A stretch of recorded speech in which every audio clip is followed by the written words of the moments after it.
58e édition de la Fête nationale de la jeunesse, plateau spécial consacré à la jeunesse. Nous sommes très heureux d'être avec vous et de pouvoir vous accompagner pendant ce moment. Et nous espérons que chez vous, vous allez bien parce que chez nous, nous allons très bien. Et nous voulons rendre davantage grâce à Dieu parce que c'est lui qui rend toutes choses possibles. Alors durant ce moment, nous aurons à partager des moments inoubliables. Nous croyons que véritablement, vous serez instruits, édifiés, informés, sensibilisés autour de ces moments. Alors nous sommes une fois de plus reconnaissants à Dieu pour cet instant.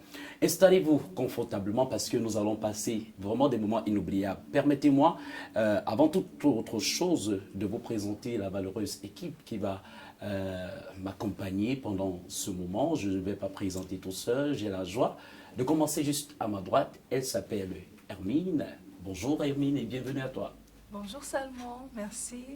Merci beaucoup et bienvenue à toi aussi. Ah ben, c'est gentil. Ça va? Oui, je vais bien, par la grâce de Dieu, ça va. Alors, on va dire plateau spécial consacré à la jeunesse.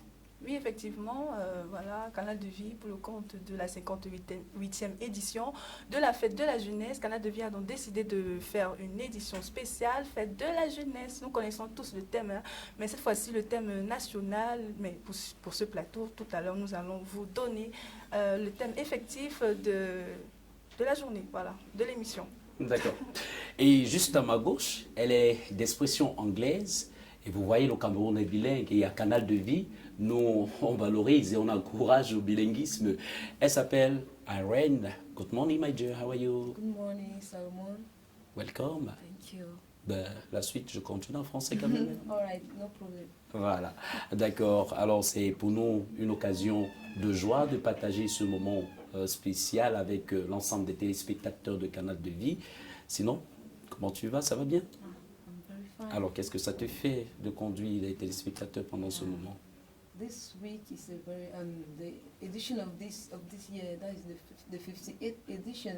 It talks about youth import substitution and economic patriotism in the development of Cameroon. It's a very important theme because it encourages all the youths to participate in the development of their country through entrepreneurship and innovation, and this reduces the independence on import and gives the capacity to the youth to increase their consumption and their consumption capacity. Ok, d'accord, vous l'aurez bien compris, chers téléspectateurs, vous l'aurez bien compris, elle a déjà évoqué cette thématique qui conduit donc la 58e édition de la Fête nationale de la jeunesse célébrée au Cameroun tous les 11 février. D'ailleurs, c'est toute une semaine consacrée à un ensemble d'activités intenses, que ce soit dans les établissements scolaires, que ce soit également dans les communautés chrétiennes. On se mobilise pour passer des moments tout simplement waouh. Ben, on rappelle que le thème de cette 58e édition, c'est notamment jeunesse, import, substitution et patriotisme économique pour le progrès du Cameroun. Quelqu'un disait, Hermine, que si tu veux apprendre à faire des discours, viens au Cameroun, tu ne seras pas déçu. Bien sûr, Salomon, tout le monde le sait, au Cameroun, comme on dit, nous sommes le continent, hein, et puis rien ne manque au continent. Nous avons tout, hein, nous avons tout. Donc, on s'attend à tout aussi, faut le voilà. dire. Alors, nous aurons un panel riche. Ce sont des invités qui seront avec nous. Et je vous assure, hein, chers téléspectateurs, ce sont des invités de haute facture. Et chacun à son niveau va se défendre, va défendre le thème que nous avons arrêté pour cette émission, pour ce plateau spécial consacré à la jeunesse. Je rappelle que, entre autres, vous aurez l'occasion tout à l'heure de suivre quelques voix spots. On se pose bien la question sur ce que c'est la fête de la jeunesse. Est-ce que tout le monde est d'accord avec la fête de la jeunesse? Est-ce que les gens se sentent concernés par la fête de la jeunesse? Donc nous aurons le long également de ce plateau spécial un temps d'échange parce que avec nous sur le plateau, je l'ai dit tout à l'heure, nous avons tout un panel bien préparé à cet effet. Permettez-moi déjà de vous rappeler que nous avons ce matin une toute première invitée. On commence honneur aux dames. Tu es d'accord avec moi, Annie? Bien sûr, honneur aux dames. Ah oui. Yeah, Are you okay? yeah, I'm okay. Voilà, les dames, elles sont elles ont de la valeur. Yeah, of Un course. Bien peu sûr. comme toi là. Always say ladies before gentlemen. Ah, j'allais même oublier de vous dire, vous êtes très ravissantes, vous deux là. Oh là là, Thank merci, you. merci Salmon. D'accord. Alors, on a avec nous ici Mariette, Yes. qui est avec nous ici. Je rappelle, c'est en anglais que je vais lire. Après, elle va nous traduire ça. C'est pas moi. Mariette, Yes. elle travaille à Radio Host.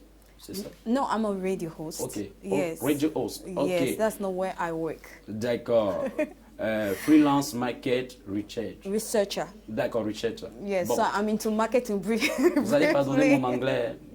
Le Cameroun, il est bilingue, Salomon. Mais c'est ce que je suis en train de faire à l'instant. Donc, pardonnez-moi d'avoir écorché quelques mots, mais rassurez-vous, elle est bien installée dans ce studio. On va dire, ou sur ce plateau, je vais plutôt dire bonjour et bienvenue, Mariette. Thank you very much, Salomo. I'm very glad to be here today at Canal de Vie. It's actually my first time. Yeah. And not just my first time to be on Canal de Vie, the first time on TV, because usually I've been doing radio. So Yeah. I'm really honored. Mm. Thank you for Okay. the opportunity. Merci d'avoir répondu You're à welcome. cette invitation. Okay. You're welcome, Mrs. Maria. Thank you. Très bien. Et juste à mon extrême gauche, c'est un monsieur qui également, on aura l'occasion de le découvrir. Lui, il s'appelle, tu vas m'aider un peu, n'est-ce pas, Michael?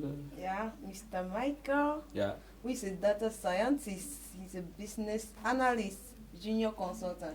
Yeah. So, Mr. Michael, good morning. Good morning to you. You're welcome to Canal de Vie. Thank you. It's a pleasure for me to be with you this morning. Michael, de temps en temps, face à ta caméra de l'autre Yeah, côté. thank you. Voilà, d'accord, c'est mieux là-bas. Voilà, c'est bien. On a Michael. Bonjour Michael. Bonjour. Vous allez bien? Bon, je vais très bien. Donc, vous avez décidé d'être ami avec l'informatique. Oui, on a dit que l'analphabète du 21e siècle est celui qui ne maîtrise pas l'outil informatique. Donc, pour ne pas rester en arrière, on a décidé de s'y lancer. Et c'est avec un plaisir qu'on y est. D'accord. Ainsi présentés nos invités, il y a deux autres invités qui vont nous retrouver certainement dans ce plateau, l'espèce si bien, si tout est bien. On va les présenter quand ils vont arriver, mais pour l'instant, il faut dire qu'ils sont quelque part peut-être pris dans les bouchons. Peut-être, vous savez, la ville de Douala, elle est remplie de beaucoup de surprises. Ce que vous ne pouvez pas penser vous arriver, ça vous arrive ce jour-là. Et donc, pour la première prise de parole sur ce plateau, je rappelle à ceux qui viennent juste de nous rejoindre que vous écoutez le plateau spécial, vous suivez, vous regardez le plateau spécial consacré à la fête de la jeunesse, émission spéciale des jeunes, et nous aurons l'occasion tout à l'heure de vous dérouler le thème qui va conduire cette émission. Mais avant, on va faire un petit tour déjà qui se rappelle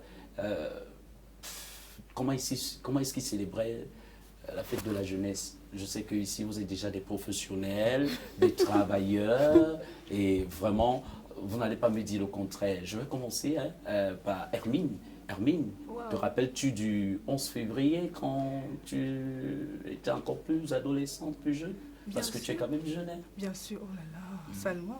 Bon, chaque 11 février, là, je vais le préciser, du côté de l'université, bon, d'abord à l'école primaire, ensuite, bref, au secondaire, chaque 11 février, il nous arrivait d'arriver à la place de la Besséquet. Vous connaissez, tout le monde y va, hein, voilà, toutes les écoles y vont, tout simplement pour aller défiler, voilà, pour le compte de la fête de la jeunesse. Alors j'y suis allée et figure-toi qu'au niveau de, je crois que j'étais en première année universitaire et c'est moi qui arrêtais le drapeau en fait. J'ai arrêté le drapeau, bref, je défilais, j'étais là devant, les caméras étaient devant, me filmaient et tout.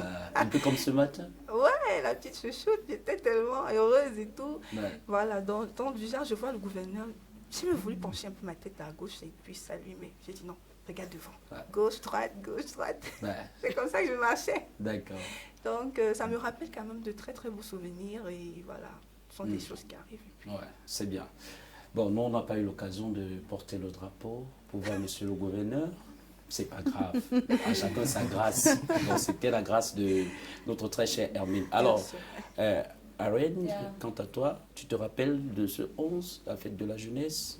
Yeah, it was. I was so honored, especially in the primary school. Yeah. I was instead holding a signboard instead of plaque. Yeah, I was honored because I was holding a signboard to go and march before the governor. And she was saying, so I was also honored to receive the governor. Wow. Yeah, but in secondary school, I began, I was no more serious about it. Yeah, because at times we will escape from classes because we will believe we have grown. Why in university is sad case. Yeah, it's sad case because it seems we don't even have time for it. But in secondary school and primary school, I really prepared. I was really engaged in it. So it was a very good moment. Yeah. D'accord. Mariette, souvenir, fête de la jeunesse. Yeah, what would be the most beautiful memory? The most beautiful memory is the heat of the sun. It's beautiful, but it's tedious. You going to Aqua or at the boulevard to go and march, and you're under the sun for hours. So I don't like to march. So I'm a youth that does not like défilé. This défilé that people do, because they leave us under the sun, they don't even feed us and everything. So if your parent gave you just a few francs and you eat it all, and imagine, we always go out of our vicinity, the places the environments that you don't know to go and match. And if you're going towards Bonanjo, Bonaprise, or you're going wherever to go and match, you realize that things are expensive there. Something you'd have gotten in your quarter for 250 francs, you get it in Bonanjo, Bonaprise, 1,000 francs. So it's not a very, very good, I don't have good memories because of the scorchy sun. Bon, tu vas comprendre que Mariette, ça peut arriver, mais néanmoins, on sent quand même que tu as vécu ce temps. Quand même, yes. Anyway, that's what reminds us of our youthfulness. It makes us to know that, oh, we had the experience. So we don't really have, I don't really have regrets because it's a phase of life. Voilà. Vous l'aurez compris, c'est un plateau des jeunes. Nous sommes tous jeunes ici. Je ne vois pas quelqu'un avec des cheveux blancs. Bon, mais les cheveux blancs aussi, ce n'est pas synonyme de vieillesse. Alors, notre ami Michael, le 11 février, ça se passait comment chez toi? Moi, je garde de très bons souvenirs de mes anciens 11 février. J'étais à cette époque du côté de Yaoundé, plus précisément à Soie. Et je me souviens, j'étais scout.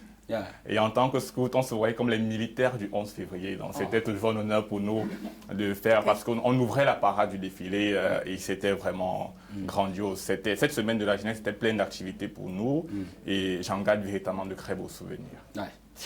En tout cas, je croyais qu'après vous seriez devenu militaire.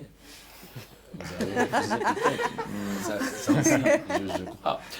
Voilà. Sauf que avant seulement, j'aimerais aussi te demander. Ah oui, à moi? À toi, oui, bien sûr. Moi, j'aimerais aussi connaître, savoir en fait. Quels étaient tu me pièges ou quoi? Tes beaux moments en fait. Il faut dire que le 11 février, le 11 février, chez moi, c'était généralement le défilé. J'aimais bien aller défiler. C'était un moment où on me séchait au soleil et on vient nous donner un peu quelques yaourts là. On dit que ça nous réconforte. Bon, c'est comme ça que nous célébrons le 11 février au Cameroun. Dans nos établissements scolaires, on vous fait sécher au soleil pendant longtemps. Et c'est pas du tout évident. Donc voilà ce que moi j'ai retenu de tous mes 11 février. Toujours au soleil. Ça va? Toujours au soleil.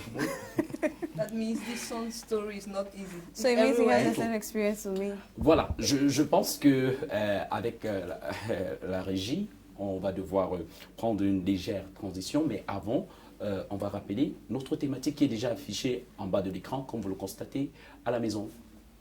Alors pour la thématique, comme vous le voyez, voilà, il s'agit tout simplement de la jeunesse et immigration, freins ou avantages pour le progrès ou le développement du pays. Voilà. C'est bien dit.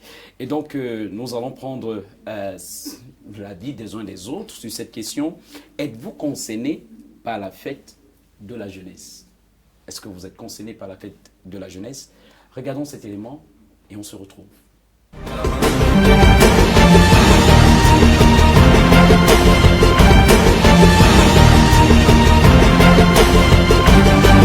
Oui, je suis intéressé par la fête de la jeunesse, plutôt j'ai des enfants j'ai des enfants qui sont élevés à la maison, qui sont concernés pour la fête de la jeunesse. Si, je suis concerné par la fête de la jeunesse. Parce que la fête de la jeunesse, c'est une fête qui attire les enfants, c'est une fête qui inspire les enfants.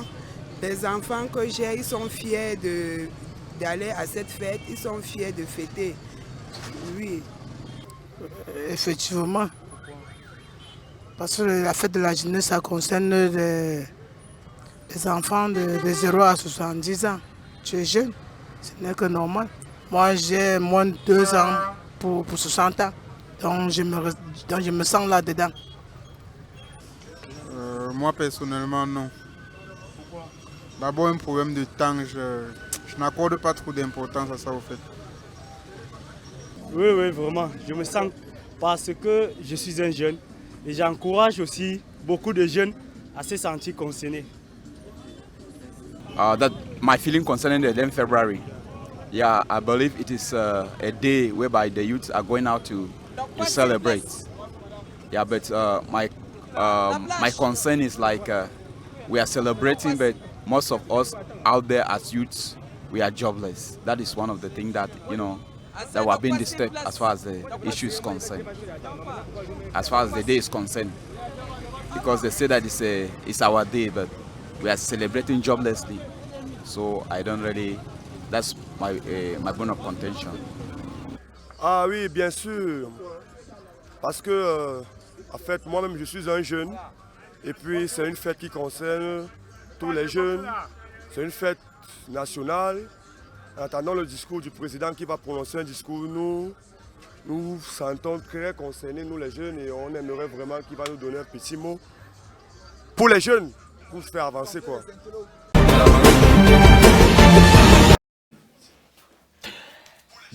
De retour sur ce plateau, on va dire merci à l'équipe qui a réalisé ce Vox Pop.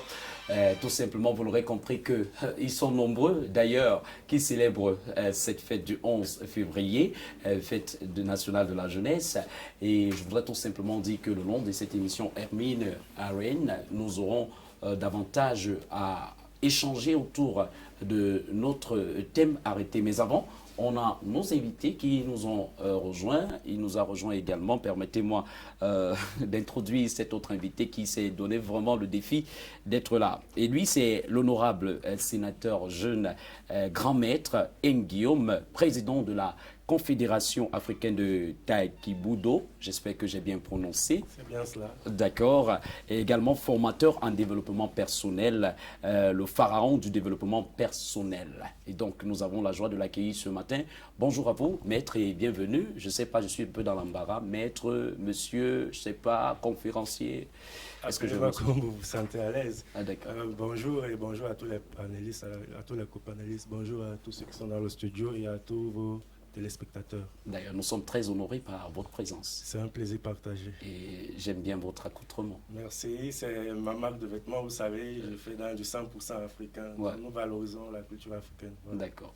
Wow. En tout cas, nous sommes très heureux de vous avoir. Alors, Hermine, nous, on va s'intéresser déjà à notre thématique. On va rentrer de plein pied ou de plein fouet dans ce qui nous rassemble ici en ce mercredi. Je vais dire plutôt, pardonnez, nous ne sommes pas mercredi, en ce vendredi. Voilà, plateau spécial jeunes. Alors, nous parlons du thème jeunesse, immigration clandestine, freins ou avantages au développement du pays. Je vais d'abord me tourner vers Mariette.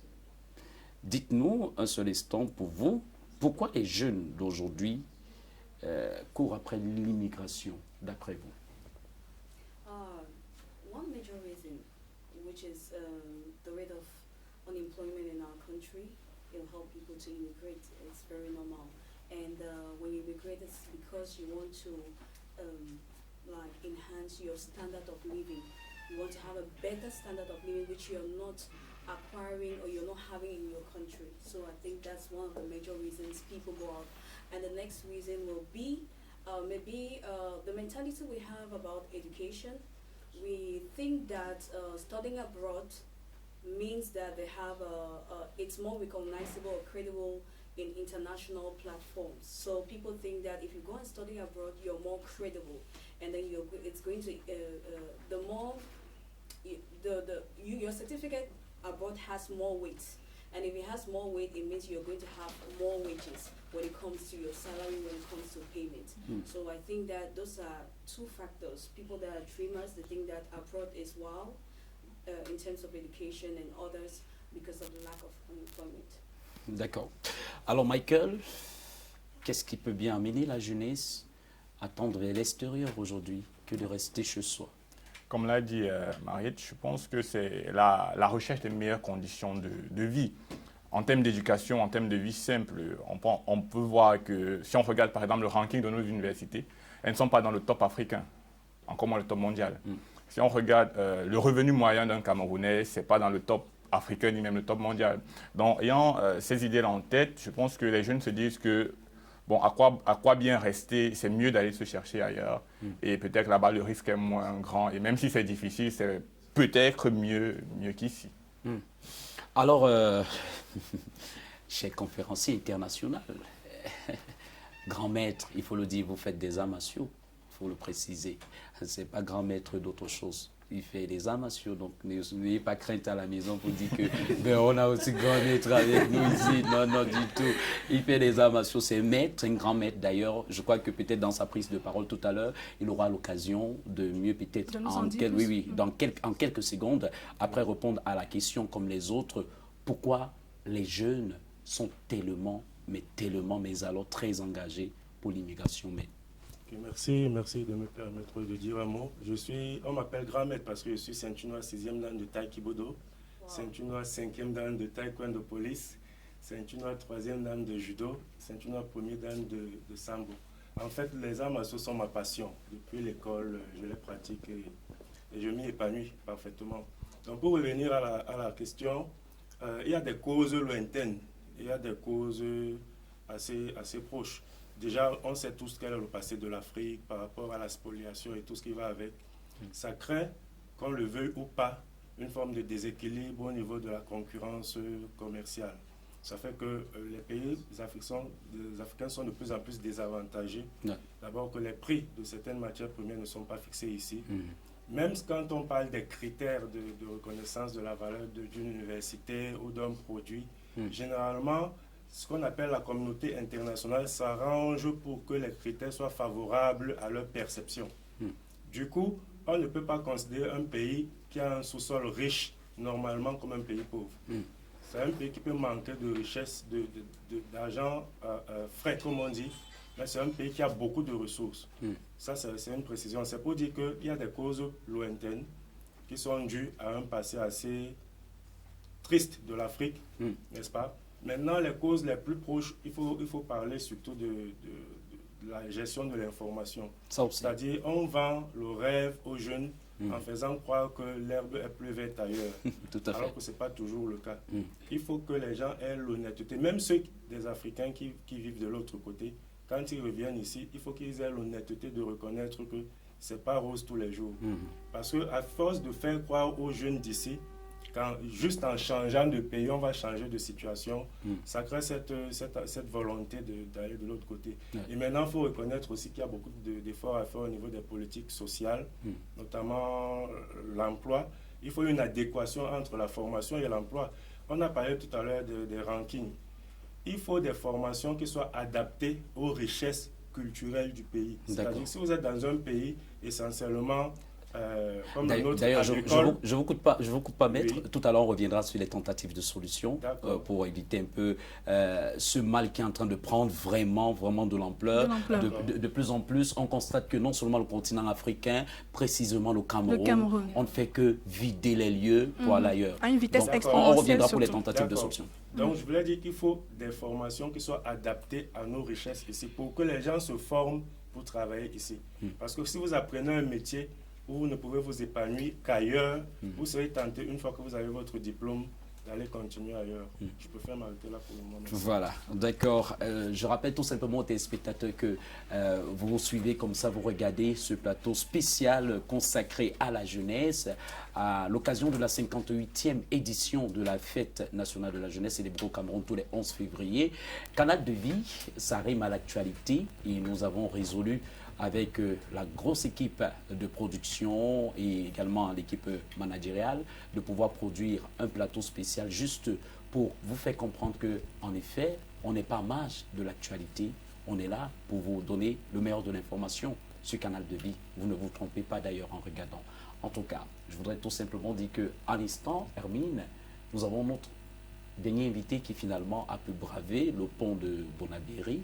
Vous savez, je vous ai dit à Douala chez nous, c'est inopinément que vous vous retrouvez dans des situations qu'il ne faille même pas. Ça peut arriver, mais nous sommes contents de l'avoir. Il a bravé le pont, n'est-ce pas? Le pont et les bouchons. Et les bouchons. Bien sûr. Il est brave.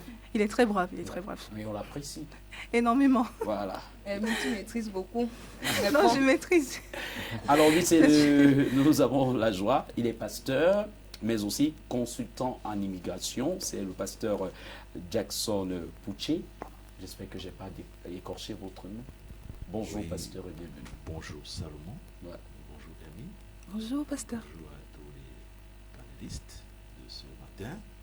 Et bonjour également à tous les téléspectateurs qui nous regardent.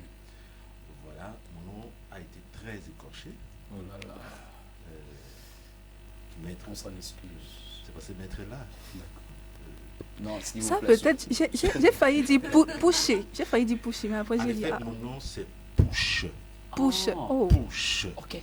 C'est originaire de Bafan, dans le Onkam, et précisément dans le village Babouantou. Voilà, Pouche signifie une poignée de main d'eau. Wow. Voilà, donc j'aime ça. D'accord. Vous m'excusez, n'est-ce pas? Merci, Salomon. D'accord. Donc, c'est Pouche. On va le retirer comme ça. Pouche. Salomon, Salomon, non. Pouche. Pouche, voilà. Ça me fait plaisir. Le che là, c'est nous. D'accord. Pouche. D'accord. Alors, le pasteur est consultant en immigration. La toute première question aussi, elle s'adresse à vous. D'après vous, d'ailleurs, vous travaillez dans le domaine au quotidien. Vous avez ces Camerounais, surtout des jeunes, qui viennent vous voir pour dire que non, moi je vais aller de l'autre côté. Et de plus en plus, ils remplissent les bureaux, vous êtes quelquefois assaillis et vous ne savez pas comment faire. Alors, quelle peut être la raison du départ de plusieurs jeunes aujourd'hui de notre pays?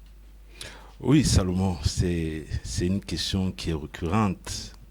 C'est une question qui court d'ailleurs les rues. Parce que tout le monde se pose la même question au quotidien. Pourquoi est-ce que les jeunes sont tout le temps en train de vouloir partir de notre pays? Je crois que c'est la question, Hermine. Voilà. En effet, vous savez, on a souvent parlé de l'exode rural. C'est vrai. Qui a été défini comme étant le déplacement des jeunes des campagnes pour des villes. À la recherche d'un emploi, d'un bien-être quotidien. Alors, si on prend dans le cas de l'immigration également, parce que immigration est un synonyme d'exode. Voilà. Donc ici, on a en face non seulement des jeunes qui quittent des villages, mais on a carrément des jeunes qui quittent des pays. Dans le cas d'espèce, les jeunes qui quittent notre pays, le Cameroun, pour avoir une vie meilleure ailleurs, dans un pays lambda, qu'on ne connaît peut-être pas. Bon, quand j'entrais, Maître était en train de développer. Et il disait, parfois on vend des rêves, mais toujours pas des rêves. Il y a des vendeurs de rêves. Mais toujours est-il que quelqu'un réellement qui veut immigrer prend la peine aussi de se renseigner. Où est-ce que je vais? Est-ce que là où je pars, je vais trouver de l'emploi? Est-ce que la vie va être meilleure? Tout en sachant que nous sommes au XXIe siècle, qui est un siècle de lumière. La technologie y est. L'information y passe au quotidien. Alors, il est aussi évident que nous puissions taper là, sur Internet, un petit truc là, un petit mot, Google qui est un moteur de recherche, on tape n'importe quoi et puis on a une information aussitôt. Voilà. Donc, je pense que l'immigration, c'est ce déplacement des jeunes là dans le but de chercher d'avoir un avenir, un bien-être meilleur. D'accord.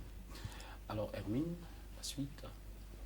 Alors, étant donné que le pasteur ici est consultant en immigration, donc c'est-à-dire Oui. vous êtes spécialiste du domaine, Oui. j'aimerais donc vous demander de dire à des panoplies de téléspectateurs, voire des jeunes qui sont forcément en train de nous regarder, quels sont les dangers auxquels ils peuvent être...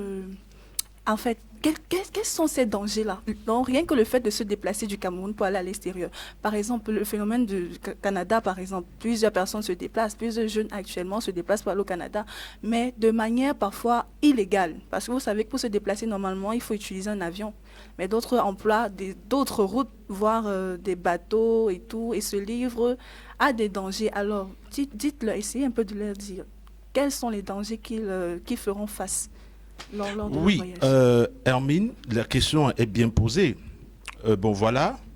C'est vrai qu'en ce qui concerne l'immigration de manière clandestine, pour ma part, je ne connais pas comment ça fonctionne.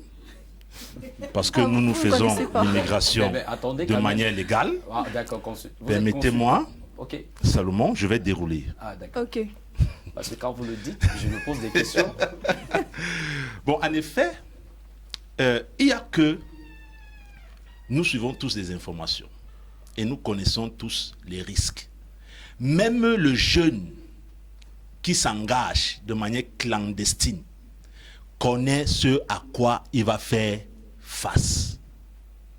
Je vais vous dire, il y a beaucoup qui vont vous dire que le célèbre Nganou n'est pas mort pendant qu'il traversait la mer ou bien le désert.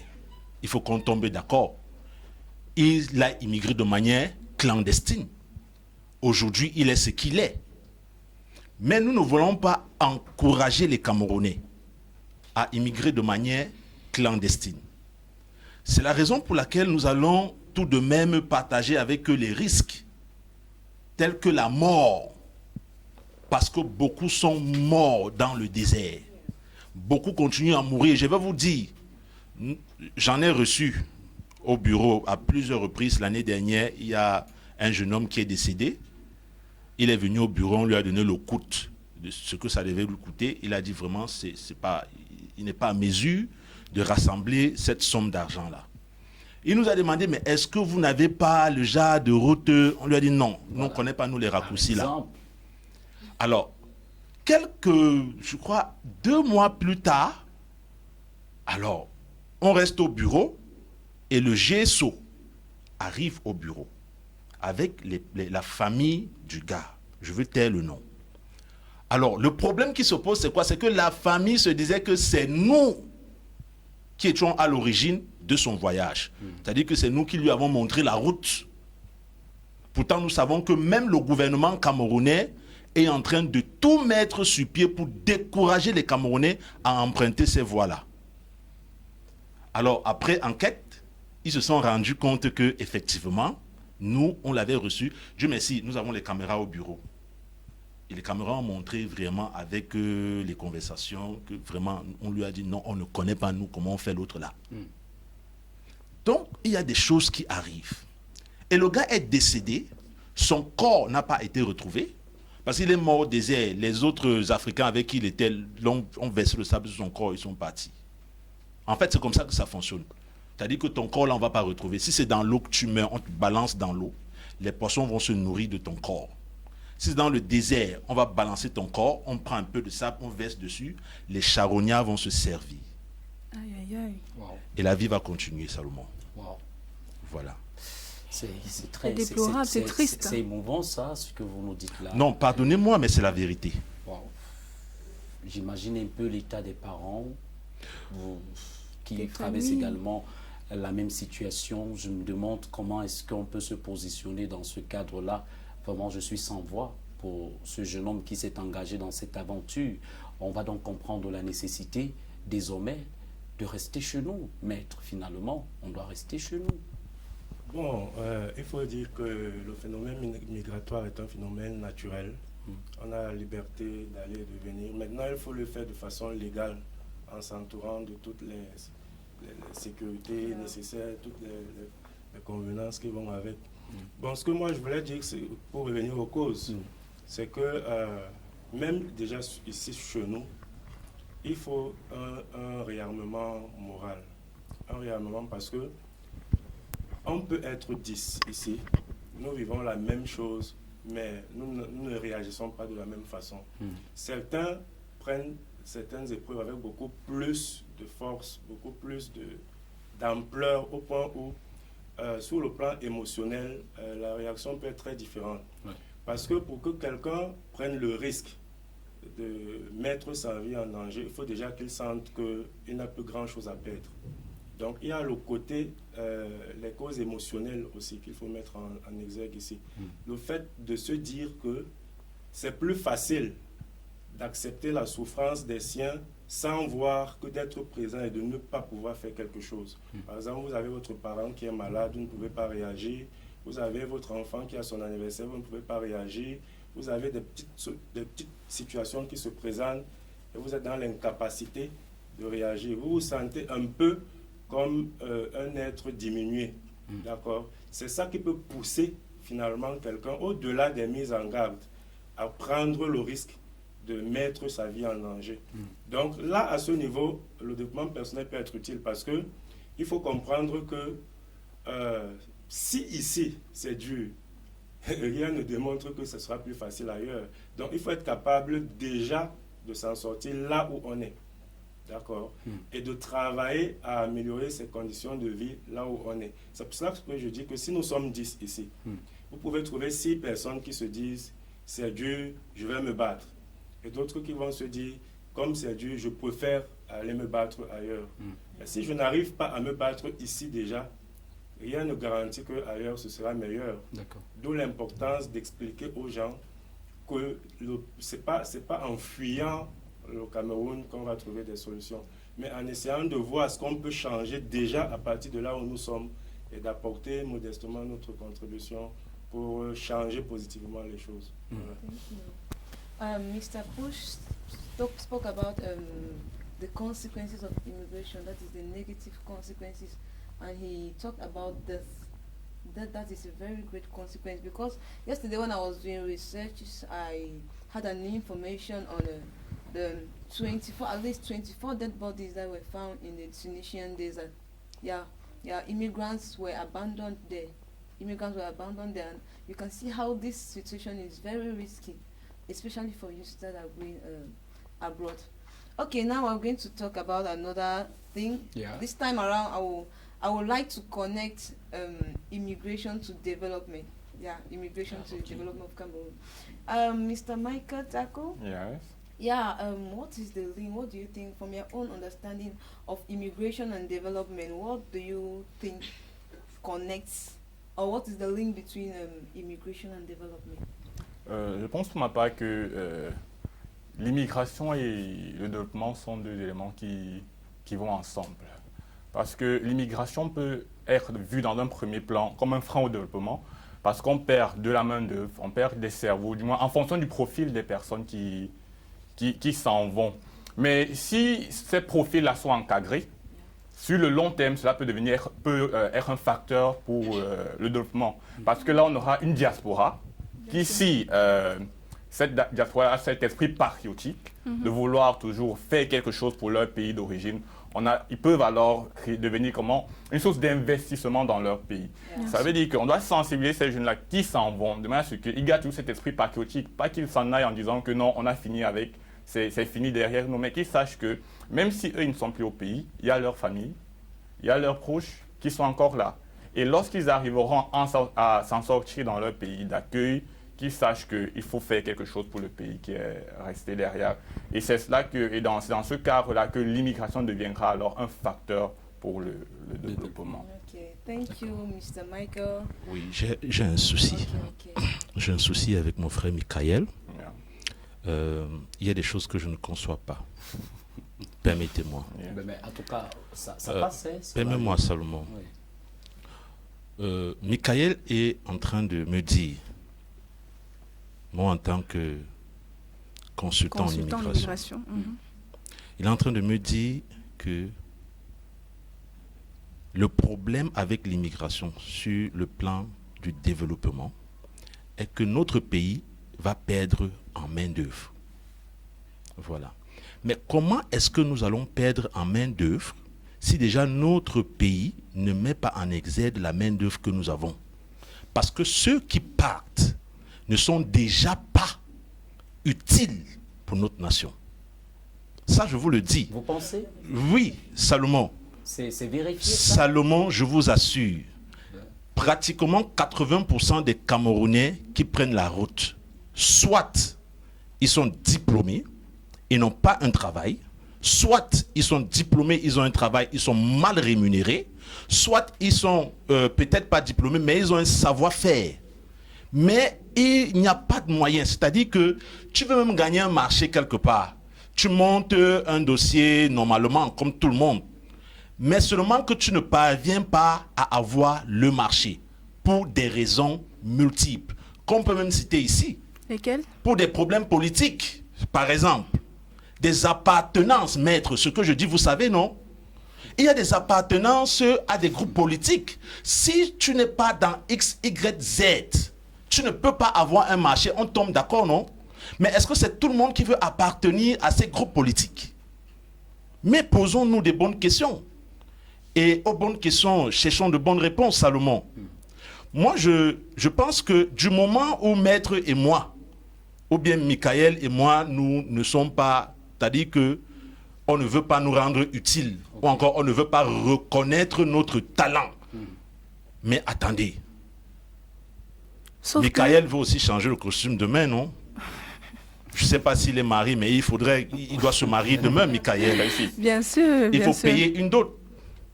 La mienne avoisinait 1,5 million. Il faut faire des enfants, il faut les nourrir. Vous êtes toute une source d'eau, ce n'est que normal. Voilà, je suis une source d'eau. Voilà. Comme pour dire qu'une source d'inspiration. En même temps. En fait. Que ces jeunes-là viennent me voir. C'est bien. Si vous me permettez de rebondir sur ce qu'il a dit. Mais là, c'est vrai, mais là, c'est à l'échelle individuelle. Mais maintenant, on parle du développement du pays. Parce que à l'échelle individuelle, on veut tous partir, on veut des meilleures, pas qu'on veut tous partir, mais on veut des meilleures conditions de vie. Mais on parle de cette migration-là par rapport au développement du pays. Mais lorsqu'on fait cible ce développement du pays, ça devient un frein.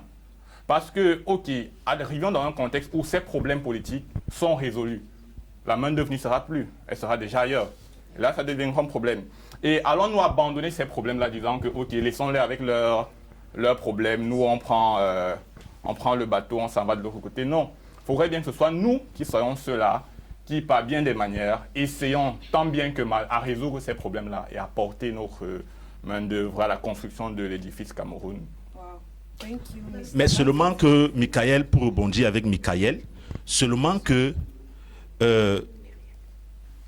en suivant mon regard, vous allez vous rendre compte que l'impact va être beaucoup plus à long terme qu'à court terme. C'est ce que j'ai dit en fait. Voilà, l'impact va être à long terme. Parce qu'un jeune qui, d'une manière ou d'une autre, n'est pas rentable dans notre pays et qui décide de prendre la route et qui, après 2 ans, après 5 ans, après 10 ans, si on lui permet de rentrer et de s'établir, vous comprenez qu'en ce moment-là, il devient beaucoup plus concurrent, que ce soit dans le marché de l'emploi, que ce soit dans le marché de l'entrepreneuriat. Ok, on va avancer, on va aussi donner la possibilité aux autres de s'exprimer. Thank you, Mr.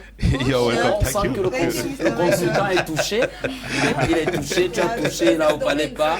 Et du coup, voilà. Yeah, thank you so much. Mrs. Marriott, I would like you to tell me. Thank you. I miss. Non, ça va. She's son micro. Yeah, oh my God. Sorry. All right, I would like. D'accord, ok, thank you. Okay. Merci à la régie qui nous fait signe. Okay. All right. From your own point of view, they have proposed their own reasons. They have said their own reasons. From your own point of view, what is the link between immigration and development?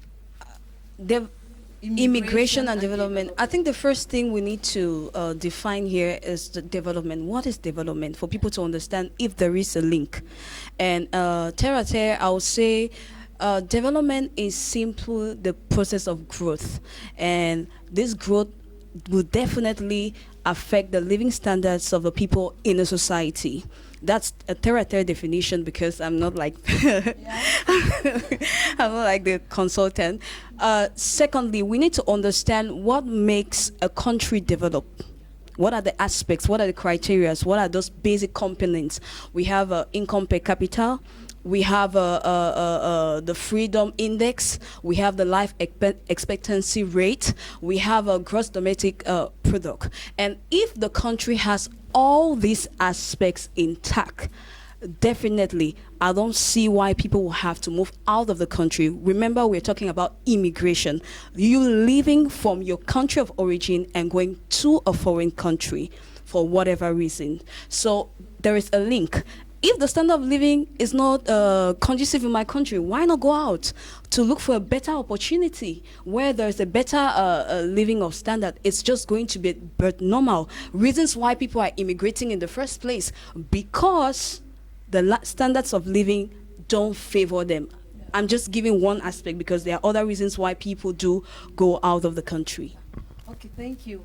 You guys have been talking about, you and Mr. Bush, you guys Yes. are talking about unemployment too, because unemployment is one of the reasons why people are also going The out. major factors, Yeah, yes. and you talked about living standard. Yes. Can we not encourage youth instead to get into entrepreneurship? Like you do your own business.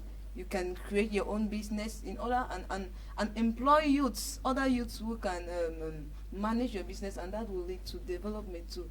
Can't we encourage youths? It's true that we can encourage youths to get into entrepreneurship or entrepreneurship. It's very possible. But nevertheless, for you to be an entrepreneur, the country, the conditions of your society will have to favor you to be able to be a good entrepreneur. And to be an entrepreneur, not a CEO online. We are talking about people who pay taxes, real entrepreneurs. You're not the... no, people have a lot of titles. We are talking about real entrepreneurship, which means that because we have taxes for medium-sized businesses and a bigger scale, if you can permit me to put it that way. So entrepreneurship is not just selling and buying. Then if it's entrepreneurship, then everybody in the market is an entrepreneur.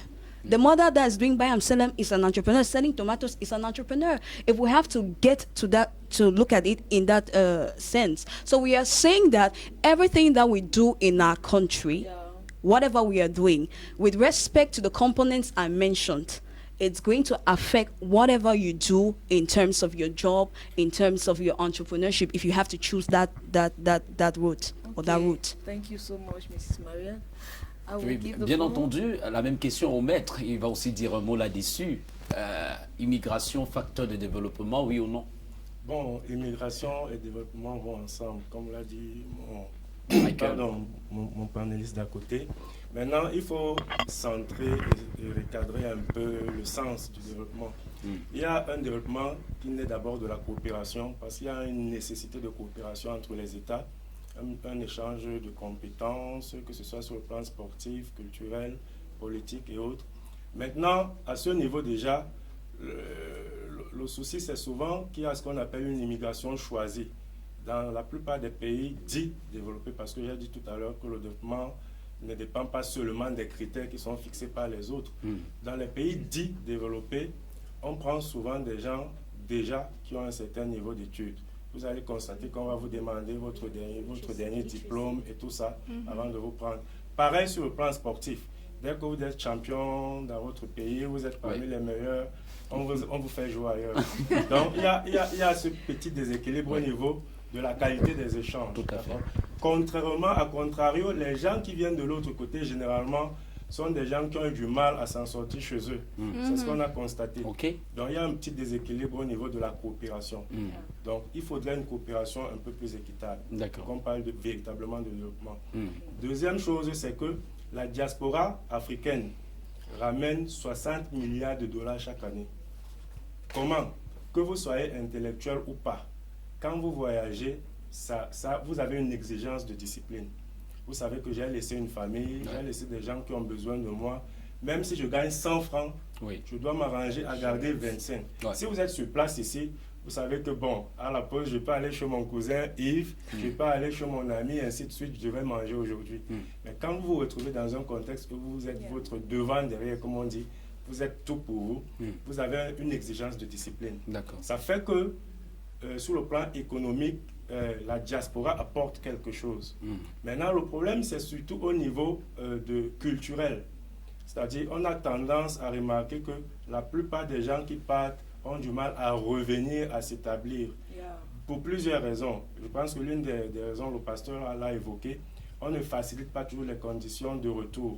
C'est-à-dire, vous venez avec un projet, on commence à vous demander de l'argent pour que votre projet soit mis en œuvre, alors que vous êtes supposé créer des emplois. Vous voyez? Et il y a aussi le côté, plus ou moins, le fait de vivre longtemps à l'extérieur, vous avez perdu certains réflexes culturels. Vous allez voir quelqu'un, s'il boit l'eau de chez nous, il peut même avoir une intoxication. Ça veut dire que la coopération est toujours au cœur. Le développement accompagne l'immigration lorsque c'est un développement pensé et avec ce souci d'équitabilité-là qu'on ne retrouve pas toujours dans la coopération internationale. Ainsi donc, on comprend qu'il y a une urgence, d'équilibre. Il faut l'équilibre, il faut une sorte de normalisation aussi autour de ces coopérations. Donc, on espère que ça va vraiment changer parce que c'est un peu grave. Alors, certainement, avant de prendre la question de notre internaute qui nous a envoyé son message ici, je préfère pour ma part que nous prenions cette transition autre, un Vox Pop qui nous parle, immigrer pour mieux vivre. Hein. Immigrer pour mieux vivre. Donc, il y a, monsieur le consultant, avant de prendre ça, monsieur le consultant, nous voulons immigrer pour mieux vivre. Oui, c'est très important. Oui, avant de... Je voudrais revenir sur... Non, vous avez... Sauf qu'avant votre intervention, nous allons d'abord regarder ce petit élément. On va regarder juste ce petit élément. Oui. Je vous ai juste titillé. Hein? On regarde les éléments.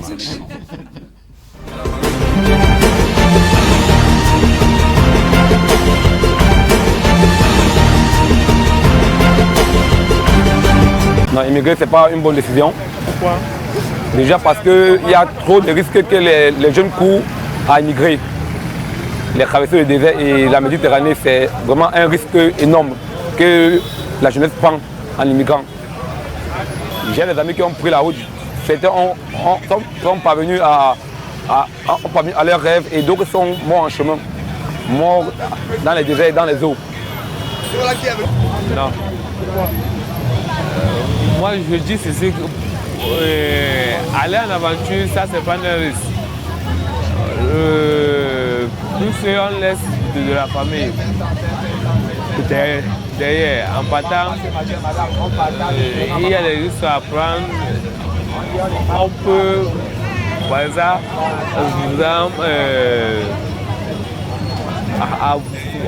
avoir certains petits problèmes au cours du chemin et en plus, la famille ne peut pas aider.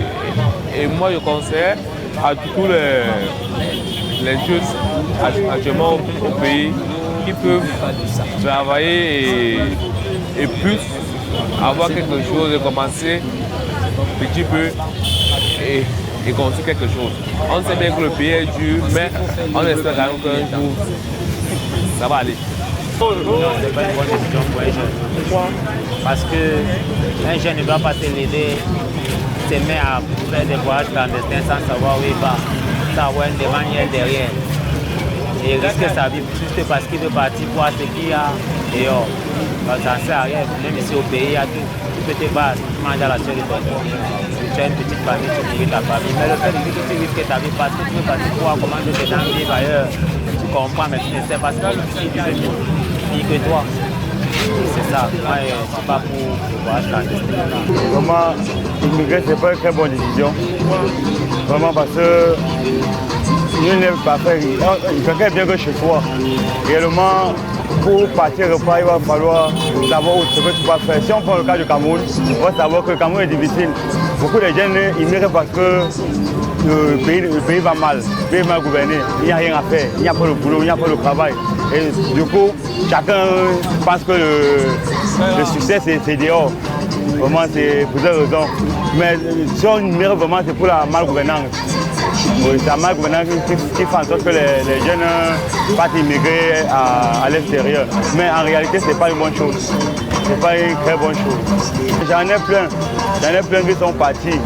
Il y en a plein d'autres. Il y a d'autres qui disent que non, c'est bien, il faut venir tout. Il y a d'autres qui te croient aussi que non, la route est mauvaise, les gens meurent, tout ça là. Donc il y a des conséquences. J'en ai plein. Très bonne décision. Pourquoi? Parce que le pays est trop dur et puis il n'y a pas le travail, il n'y a pas le boulot. Et je trouve que c'est plus mieux de s'aventurer, s'émigrer. Senghor n'était pas émigré, s'aventurer. Il devait être champion du monde.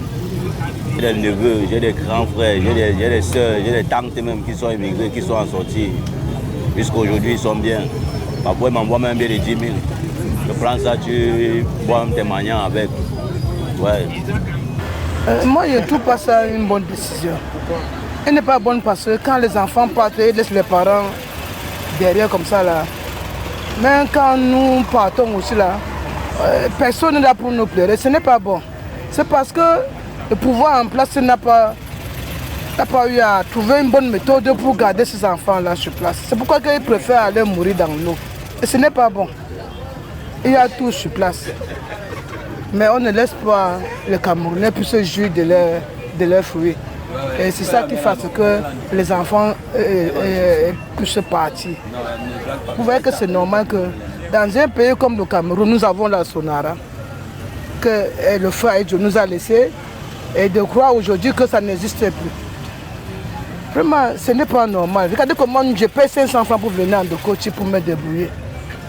Est-ce que c'est normal? Moi, j'ai un enfant qui a 41 ans, il a le master. Il ne travaille pas jusqu'à aujourd'hui. Avec tout le diplôme que j'ai eu, j'ai investi sur lui à l'université de Douala. Il ne travaille pas. Et si tu veux moyen pour aller s'émigrer, il devait déjà partir. Il devait partir. Je parle comme ça avec les larmes aux yeux. Je pleure seulement. Parce que ce que nous avons eu, ce qu'on nous a initié, ça n'existe plus aujourd'hui. Moi, je me demande pourquoi ça arrive au Cameroun.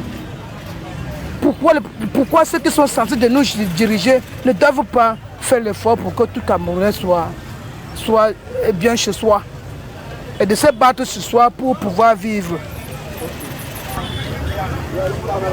Il y a eu 10 qui est parti, mais 4 est resté dans l'eau, si ça a survécu. Mais je ne trouve pas ça une bonne chose parce que quand même ceux qui ont survécu arrivent là-bas, on les torture toujours et deviennent les esclaves des autres. Est-ce que c'est normal? Qu'est-ce que nous on manque dans ces pays pour ne pas les faire rester sur place et travailler sur place et gagner leur pain quotidien et pour vivre?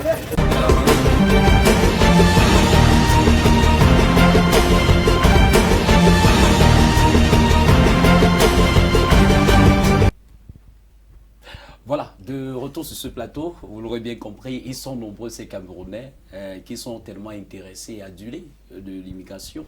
Ils veulent partir parce que ça ne va pas. Je vais utiliser un peu le langage des jeunes. Nous sommes entre nos jeunes. L'Omboa, on dit que ça ne marche pas, Mboa. Ça ne va pas.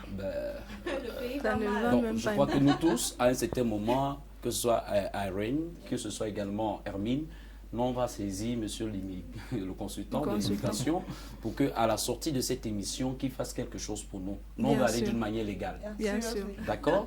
Et s'il vous plaît, moins cher. Parce que c'est trop fort pour le pays.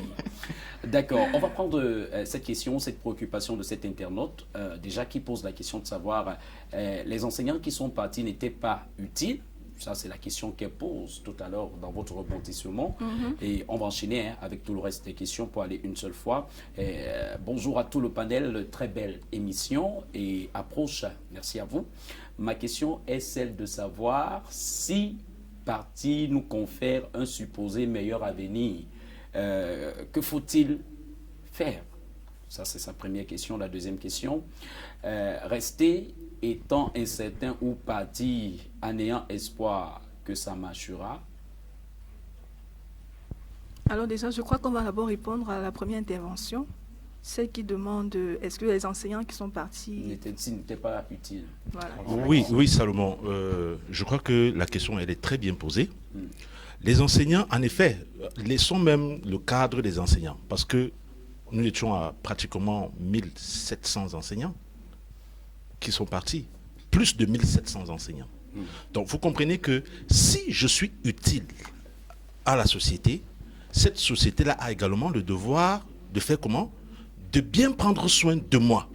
Alors, si la société ne prend pas bien soin de moi, ça veut dire que quelque part, la société ne me considère pas comme telle. C'est-à-dire comme telle, je vais dire, ayant X capacité ou Y capacité, permettant réellement d'édifier la jeunesse.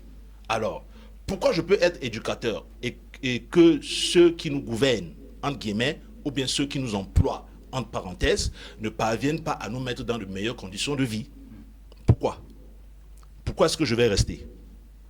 Alors, si on revient à la deuxième question, Salomon, je ne sais pas si l'internaute est satisfait, peut-être Maître ou Michael, peut-être ils vont intervenir, mais ça ne s'explique pas de toutes les manières. Un enseignant part. 2, 3, on atteint la barre de 1000. Ceux qui les forment et qui les recrutent ne font rien pour en empêcher. On quitte la barre de 1000, on est déjà dans la barre de 1700 et poussière. Ça veut dire que dans le prochain rapport, on va certainement dépasser la barre de 2000. Mais qu'est-ce qu'on fait? Posons-nous des questions. Vous pensez que comme on a la note est même sortie pour interdire à ces enseignants-là de sortir, vous pensez qu'ils ne sortent pas? Les gars traversent même au Nigeria, ils partent. Alors, pourquoi l'exode rural? Maintenant, on va dire l'exode des pays. Ah ça, oui. Monsieur Pouch. Mais c'est clair. Pour moi, c'est douloureux.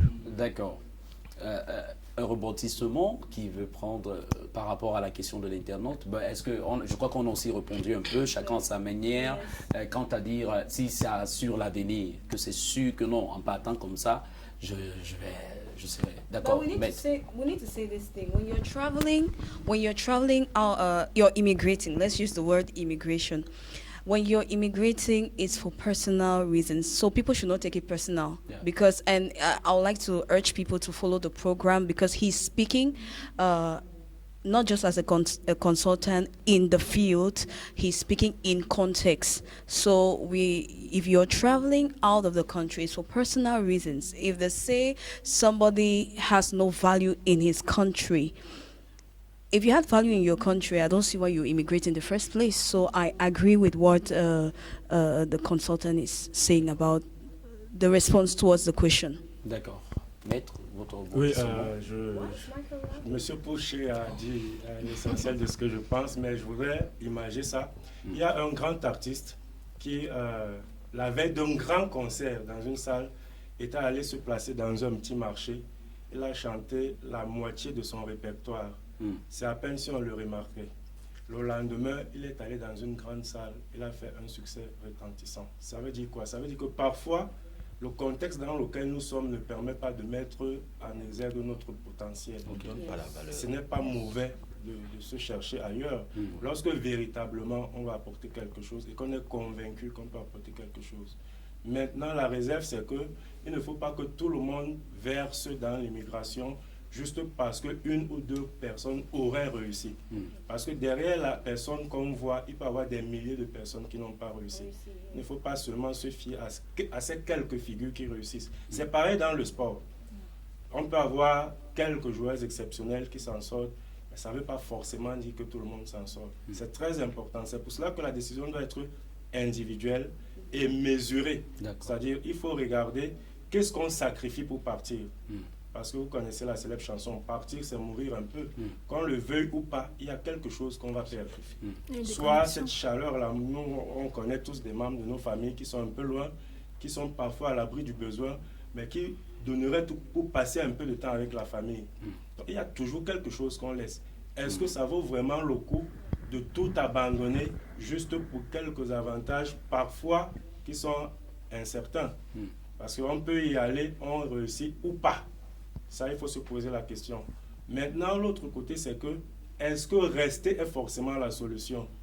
Il faut être libre de partir et de venir autant qu'on veut. Et on peut partir pour s'enrichir et revenir, s'enrichir culturellement, financièrement, relationnellement et tout ce qu'on veut, et revenir pour investir. C'est pour ça que je pense que les Asiatiques ont compris avant nous. Il y a eu une immigration pensée en Asie, où beaucoup de gens allaient travailler dans des entreprises et revenaient maintenant créer le Made in Asia, avec des caractéristiques d'ailleurs, mais avec une originalité propre à l'Asie. Je pense que ce genre d'immigration pourrait être encouragé. D'accord. Voilà, vous l'aurez bien compris, ils sont nombreux, ces jeunes qui traversent le désert, qui empruntent la mer. Décidément, ils ne reviennent plus. Mais ils sont aussi nombreux, ces jeunes qui sont arrivés, ça a marché, ils ont réussi, ils se sont fait de grosses richesses, ils sont vraiment dans leur opulence, mais on dit, pour revenir ici, attendez-moi dans mon cercueil, c'est là où vous me reverrez encore. Il faut donc comprendre qu'il y a un sérieux problème qui s'impose en ce moment-là. Et nous voulons entamer cette autre partie d'émission juste pour s'interroger.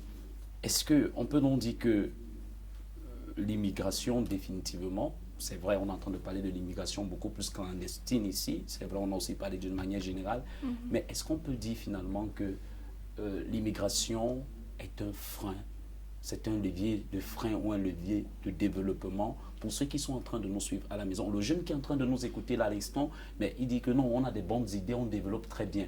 Mais est-ce que le jeune, après tout ce qu'on a dit là, le jeune qui s'assoit, M. Michael, à la maison et qui nous suit, est-ce qu'il peut dire, est-ce qu'il peut prendre la décision de partir? Parce qu'on a aussi encouragé sur ce plateau qu'on peut partir. Est-ce qu'il est prêt? Il a même déjà préparé, parce que je vais vous conter une petite histoire, c'est par là que vous allez reprendre, M. Michael. Vous savez, ici, au Cameroun, dans la ville de Douala précisément, le phénomène des mototaxis, c'est indispensable pour mieux circuler. Alors, j'ai emprunté une moto, un jeune, vraiment jeune, qui était nanti d'un diplôme en électricité. Malheureusement, il n'a pas de travail, mais il m'a dit qu'il a une quincaillerie qu'il gérait. Donc, il gérait la quincaillerie et en même temps, il gérait la moto. Mais à lui de me dire, je ne sais pas, il me dit carrément que monsieur, vous savez, moi je suis en train de préparer mon voyage. Je lui dis, mais tu vas voyager comment? Il me dit, mais les autres ont fait comment? Donc, je ne prépare pour traverser la mer, sérieusement. J'ai été un peu offusqué et je lui ai dit, mais mon cher, avec ce que tu as déjà, continue juste. Il dit que non, ce n'est pas ce qu'il veut. Est-ce que les jeunes comprennent qu'il faut soit s'arrêter, soit continuer, Michael? Ce que je vais dire par rapport à cela, c'est qu'on ne va pas seulement dire aux jeunes il faut partir, on ne va pas seulement dire aux jeunes il faut rester. Si tu veux partir, tu peux partir, mais pour faire quoi? Pour aller où? Il faudrait étudier l'environnement, savoir si je vais dans le pays X, c'est pour faire ceci. Est-ce que le marché de l'emploi est plus favorable là-bas qu'ici? Est-ce que le risque là-bas est moins que celui qu'on a ici? Quelles sont les voies que je vais utiliser pour partir? Moi, je ne peux pas encourager quelqu'un à utiliser l'immigration clandestine. La plus grosse chose qu'on peut risquer dans notre vie, c'est notre vie. Et si tu décides de risquer ta vie pour un lendemain meilleur, mais je pense qu'il y a quelque chose qui ne va pas. On ne va pas juste s'asseoir sur les rares cas qui ont fonctionné. On a cité tout à l'heure le cas de Francis Ngannou. Je vais dire non, mais avant de s'engager dans ce style de voyage, il faudrait véritablement s'asseoir, prendre un temps d'étude. Quel est mon profil? Où est-ce que je vais? Est-ce que si je vais là-bas, mon profil sied-il au marché de l'emploi dans cette zone-là? Et si maintenant ça ne sied pas, quel sera un autre pays où mon profil pourrait être recherché? Et en faisant cette étude-là, on est sûr qu'on peut minimiser les risques, augmentant ses chances de s'en sortir là-bas et ne jamais oublier que lorsqu'on part, ce n'est pas pour fermer la porte du pays, parce qu'on a encore d'autres qui sont derrière et qui comptent sur nous. D'accord. Mariette?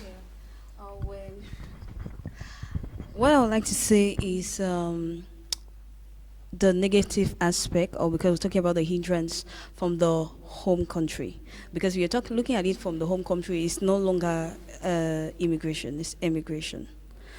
Because we have to stick to the question, we're talking about hindrances of immigration, which means it's the host country. How is it going to affect the host country? But I'm going to look at it vis-a-vis our own pays, Cameroon. Why is everyone looking at me because of my French? My French is so nice, please. Yeah. So, back to the question. One of the greatest pillars of development in our country is the workforce. It's our labor. So, if people are going out, we are going to lose labor. And when you lose labor, it will affect the taxes. And the highest way the government actually incurs revenues is through tax revenues. So one of the ways it's going to hinder development of a country is if we lose people who are skilled and they go and develop another person's country, we are going to be lacking. Another aspect will be the fact that the native borns are going to be ignored. I don't know, if somebody came from France in this Cameroon and he's speaking on what he's saying, they'll give him a job, even if you're qualified. And we're not talking in terms of your educational level, because me, if I am become a boss in the future, I will look more of productivity rather than your qualification, because you can be qualified and you're not productive. So you're going to have somebody who is from France and is just speaking quand j'étais en France, and they give him the job. And you who is here in your country, you're not going to have that job. So native borns are going to is going to impact them from having jobs that they have worked for. So that's my own part. D'accord. Voilà, nous avons dit que on va tirer avec une dernière question, parce que tout à l'heure, on va chuter avec vos attentes pour le discours du chef de l'État pour le 10 février, c'est-à-dire il nous parle généralement à la veille du 11. À la veille du 11, oui. Donc, avant, on va prendre la toute dernière question dans le cadre de notre thématique. Avec toi, Hermine. Ok. Étant donné que nous parlons de l'immigration depuis moi, ma question particulièrement va s'adresser aux consultants en immigration. Tout à l'heure, vous avez évoqué un fait qui était celui dont, lorsque les jeunes sont là, ici au pays, ils ne servent à rien, mais ils sont les premiers à vouloir aller pour essayer de faire quelque chose ailleurs. C'est comme ça que moi j'ai essayé d'analyser. Mais sauf que j'en connais, il y a des milliers de jeunes ici très très intelligents. Ils proposent même des plans, ils proposent des business plans et ils partent auprès des différents incubateurs. Mais maintenant, il y a des projets. Ils ne font rien de concret en fait. Mais maintenant, j'aimerais que vous essayiez un peu de détailler, d'après vous, qu'est-ce que l'État pourrait faire pour pouvoir amener ces jeunes-là à rester et à enlever l'idée d'aller ailleurs pour trouver mieux. Voilà. D'accord, merci. S'il y a une possibilité, parce que je le dis même vraiment, mais... Il y a un adage qui dit que tout est possible à un gouvernement. Ok. Parce que le gouvernement a toute la force de pouvoir faire tout ce qui est possible pour favoriser la jeunesse. Je dis bien qu'ils ont tout le pouvoir possible. Alors, je vais prendre un cas d'espèce. Je suis, entre autres, menuisier de formation. Alors, dans un pays, parce qu'on a du bois, et que ce bois-là déjà coûte très cher, et déjà qu'on le vend beaucoup plus à l'extérieur, on ne valorise pas le bois, ça déjà c'est un fait, et on est dans un pays où on forme déjà les docteurs en bois. Pourtant, le pays a beaucoup plus besoin de techniciens en menuiserie. Il faut qu'on soit d'accord. Maintenant, quand on forme un docteur, c'est pour le garder où? Tous ceux qui ont été formés dans le domaine de la menuiserie, tous ces jeunes-là, on les emploie où? Laissons la menuiserie, prenons la chaudronnerie. Où est-ce qu'on les emploie? Est-ce que le problème, c'est seulement de les former? Mais il faut également les employer. Si vous nous parlez de... quelqu'un a parlé tout à l'heure des mini-projets et tout et autres, mais il n'y a pas d'accompagnement, maître.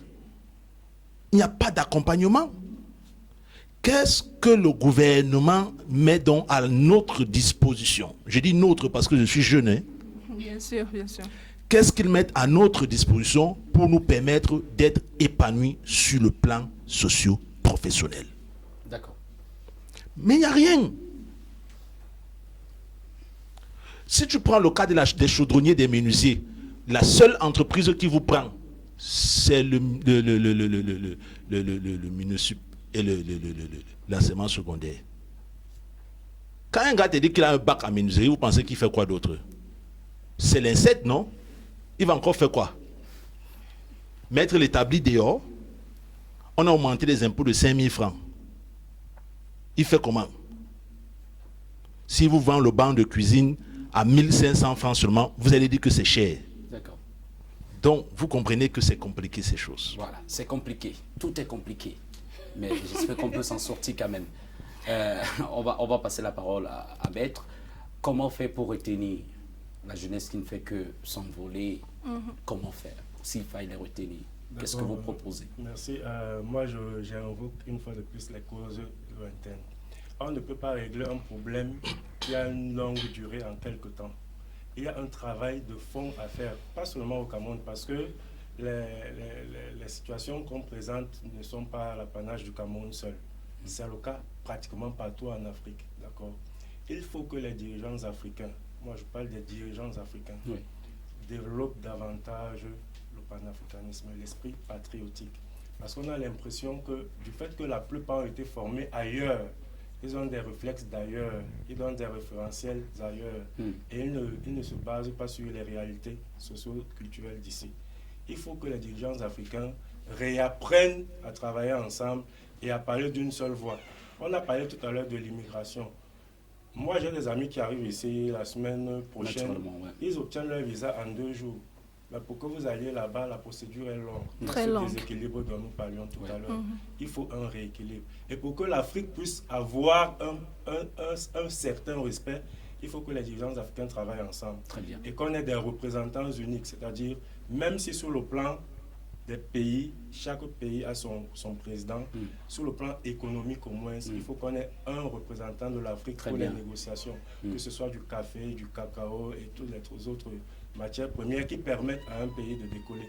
C'est très important parce que tant qu'il y a un déficit au niveau des emplois, tant qu'il y a un déficit au niveau des conditions de vie, il serait difficile de retenir les jeunes ici. On peut parler comme on veut. Si quelqu'un est mal dans sa peau, mal dans sa chair, mal dans son être, et qu'il a l'impression qu'il n'est pas utile pour la société et pour sa famille, il va être tenté de partir. Donc je pense qu'il faut trouver des solutions déjà au niveau de toute l'Afrique, au niveau économique, c'est-à-dire une union monétaire économique africaine qui va permettre maintenant que l'Afrique défende ses intérêts face aux autres continents. On a en face l'Union africaine, on a les États-Unis, on a la Chine qui sont des mastodontes. Et on vient discuter de façon individuelle, c'est très compliqué. Une fois que l'Afrique aura fait ça et qu'on aura la possibilité d'avoir aussi un impact au niveau, par exemple, de la fixation des prix, on aura aussi la capacité en ce moment-là de commencer à retenir notre jeunesse chez nous, en leur proposant des emplois. En permettant une coopération, on peut décider à travers des bourses d'envoyer les jeunes se faire former ailleurs et revenir. Mais il faut déjà avoir la possibilité, une fois qu'ils ont fini de se former, de leur trouver des emplois ou de financer leurs projets. Parce qu'il ne faut pas toujours pousser les gens vers la recherche de l'emploi, mais il faut encourager les gens à créer les entreprises à travers l'entrepreneuriat. Mais pour cela, il faut donc qu'il y ait la possibilité pour nos États de pouvoir avoir les fonds nécessaires pour maintenir la jeunesse sur place. D'accord, merci Maître. Et rapidement, je ne sais pas avec le temps qui nous reste, la régie nous fait déjà signe là. Une question, pensez-vous que le gouvernement, parce qu'en même temps on doit satisfaire nos internautes, vous êtes d'accord avec nous? D'accord. Donc même si on ne répondrait pas à toutes les questions, ils sont aussi prioritaires. Voilà, on a cet internaute qui nous équipe. Pensez-vous que le gouvernement est seul responsable de cette immigration? La mentalité des Camerounais est... Voilà, la mentalité des Camerounais est la première cause de l'échec de notre nation. Mais, comme je dis, la vie, mais ça vaut le coup de laisser tout derrière pour ce petit espoir qu'on a qu'à ici. Il n'y a même pas d'espoir. Waouh, ben, c'est quand même grave. Là, les mentalités oui, c'est seulement que la mentalité dont il parle là, quand il parle de mentalité là. Permettez-moi de rendre un dernier SMS rapidement. On ne tient plus compte de la passion ou de la destinée, mais de l'argent. Plusieurs de ces personnes qui parlent vont faire des métiers bas, de gamme pour se faire de l'argent. Oui, ça, c'est notre internaute qui nous du dit. moment où ça donne de l'argent, on est prêt à les faire. Il y a des Camerounais qui partent d'ici, si je prends le cas du Canada par exemple, il y a des Camerounais qui partent d'ici pour le Canada, qui partent faire des champs, mais qui sont bien rémunérés. Et puis il faut quand même avouer que les travaux champêtres là-bas ne sont pas aussi épuisants qu'ici. Donc du coup, si tu es dans des conditions de travail meilleures, tu es bien, tu travailles, même si c'est le champ là, on dit que va récolter les oranges, on vous met dans le pick-up. Pendant que le pick-up longe tout le long des orangers, tu es là, tu tires seulement, tu jettes dans la camionnette. C'est moins fatigant à mettre. Et on te donne $20 canadiens l'heure, je pars. Non, je le dis. D'accord, merci. On va donner la parole également. On va donner la parole, merci, parce que vous êtes catégorique. On part. Il dit qu'on part. Je pense, comme Michael, on l'a dit, comment retenir les jeunes? C'est pas juste une affaire de gouvernement, parce que on peut s'en être rendu compte. Le gouvernement seul ne peut pas retenir les jeunes. On parle souvent de partenariat public-privé, je veux dire. Il faudrait que ceux-là qui sont déjà partis, moi personnellement, je connais 2 jeunes qui sont du côté du Canada et qui possèdent tous 2 des entreprises ici au Cameroun. Il faudrait encourager des initiatives telles que celle-là, afin que ceux qui partent puissent soutenir ceux qui sont restés au pays, afin que tout le monde ne veuille pas seulement partir, afin qu'on puisse créer aussi ces privés-là, puissent aider aussi, soutenir le gouvernement dans sa lutte contre l'immigration massive des jeunes, et mettre aussi des mesures d'accompagnement, parce qu'on a un très grand nombre de jeunes qui ont des projets qui sont vraiment bien définis, mais qui manquent de financement, qui manquent de soutien. Et il faut aussi apporter des formations à ces jeunes-là. Comment lever des fonds, non pas forcément pas attendre le financement du gouvernement, mais aussi faire des levées des fonds auprès de certains investisseurs, qu'ils soient du privé, de grandes entreprises, ainsi de suite, les aider, les accompagner dans ce processus-là, afin qu'ils puissent mettre sur pied leur D'accord. Mariette, en 1 minute, parce qu'on veut s'intéresser à la dernière question, si le temps nous permet, mais je ne suis pas très sûr. En 1 minute. I'll focus on a personal level, your mentality. I think we should address the situation of our country with patience. A lot of people are not patient. We are born in the .com generation.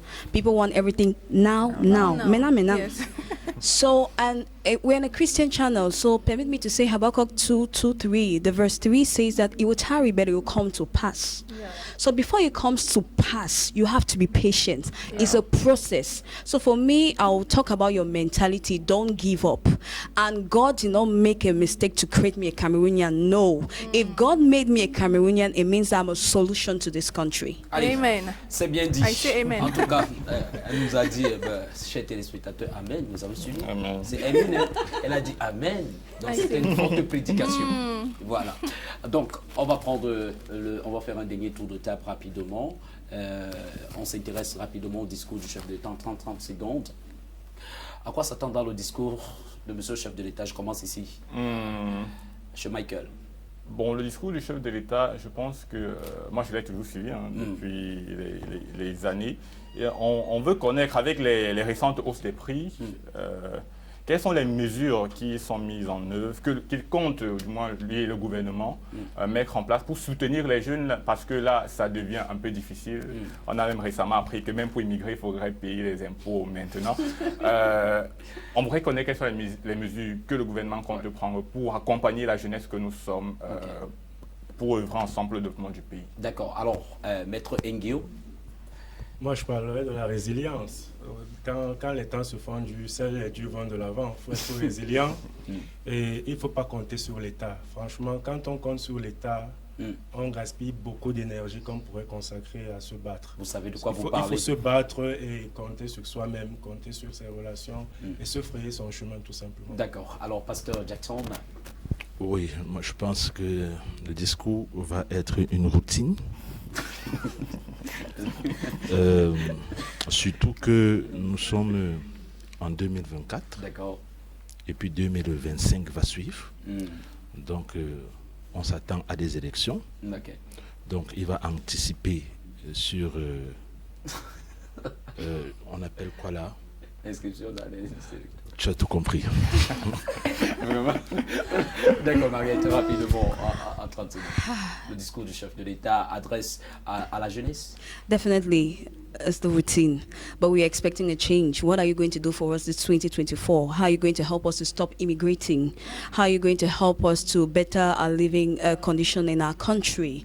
How are you going to help us? How are you going to help us? Because at the end, the routine is like a sing-song. It's like a chanson that you're singing in somebody's ear.